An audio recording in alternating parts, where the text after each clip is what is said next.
It's a pleasure to have in our studios teacher. We've always said, Ms. Harris, that we think that God has a special place in heaven for teachers because teachers make such a difference. We think it's the ultimate vision career because the work that teachers do, you don't see the results most time for, what, 15, 20 years. I mean, you're pouring your heart into children today, but you don't see the result tomorrow. As there is an issue. You've become, some people in media have made you famous, so to speak, as we say, which with YouTube nowadays can happen to any of us at any time. I want to ask you about and give you an opportunity to share with us how this came about. Now, from reading in the Fayetteville Observer a number of articles, we understand that back when you were in Asheville, and help us understand that you had actually met former President and First Lady the Bushes. Was that the father or the son? The father. Okay. And actually, I didn't just meet them. They had lunch at my house. Really? In 1992. Then President Bush and his wife, Barbara Bush, were invited. And they were, you know, extended an invitation, and they accepted to come to my home and have lunch. And how they received the invitation, I have 2 daughters, by the way, that are grown now. And one daughter is actually a teacher here in the Cumberland County school system as well. But they chose that year to go to tour the White House.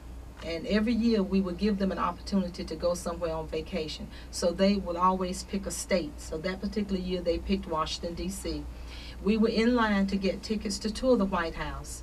And President Bush, Sr., was getting ready to kick off his '92 re-election campaign.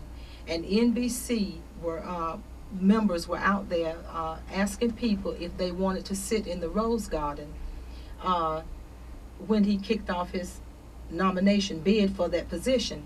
And so they asked my husband, and of course he said yes. Well, when it came time for my husband to speak, he said, "Good morning, Mr. President. I'm Roy Harris from Asheville, North Carolina. And would you consider coming to Asheville and having lunch with my 2 daughters and tell them what you are doing as far as education is concerned?" Well, at that time, my husband was the chairman of the Asheville City Schools Board, and he also worked on the state school board. So President Bush said, "Well, I can't promise you that I can come and have lunch with your 2 daughters, but don't take the invitation back. You might be surprised one morning you wake up and me and 2,400 other people will be standing at your door." And that was in June, the end of June, going into the first week of July, because we were gone for 2 weeks. When we arrived back home, I think it was like July the 5th when we arrived back in Asheville, we had mail galore on our porch from information that people had seen it on TV and sent us all of these letters. And they, by the way, put our address on TV. At that time, back in '92.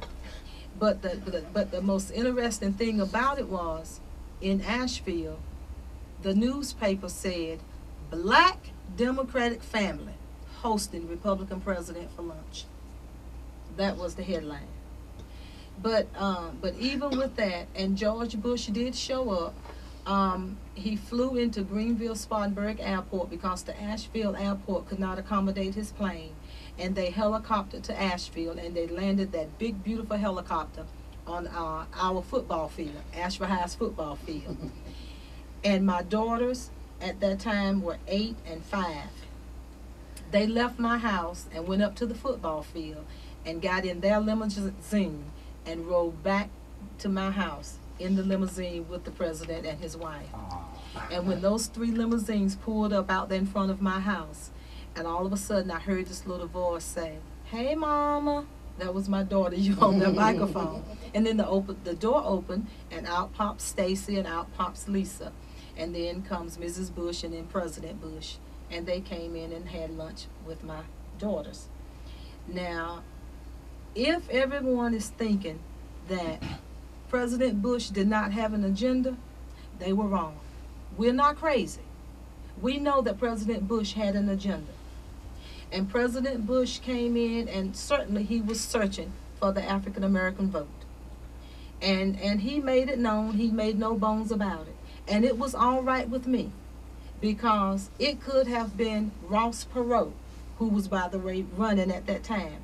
I would have invited Ross Perot in my house. The fact that the President of the United States, whether Republican, Democrat, Independent, or whatever he want to be, they are welcome in my house. Well, Ms. Harris, did he bring lunch? Or No. how did you prepare lunch? No. Mr. Evans, I cooked. No, actually, I really didn't. I really didn't cook.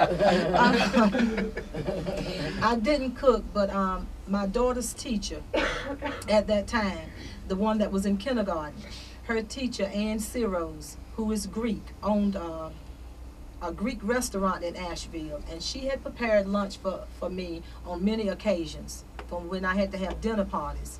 And so I just used my resources. I went back to her and I told her, I said, I need a favor. And she said, what? And I said, I'm hosting the president for lunch on Saturday. Will you fix lunch for me?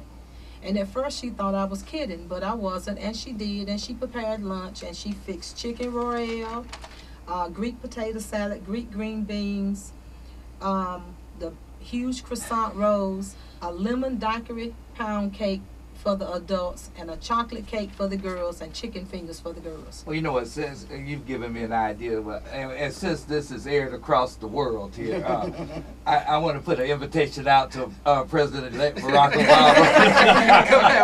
Obama. Come have lunch with Wes Cookman and family, and I here at WIDU.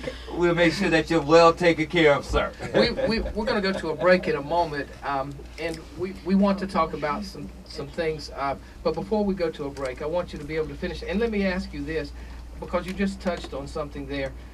Do you feel it is important for all of us as Americans? Obviously, you just said, regardless of political party, they would have been welcome to have lunch with you.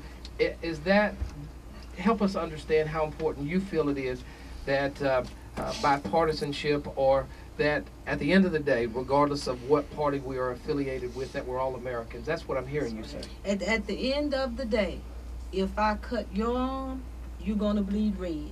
If you cut my arm, I'm going to bleed red. So at the end of the day, we're all one. That's it.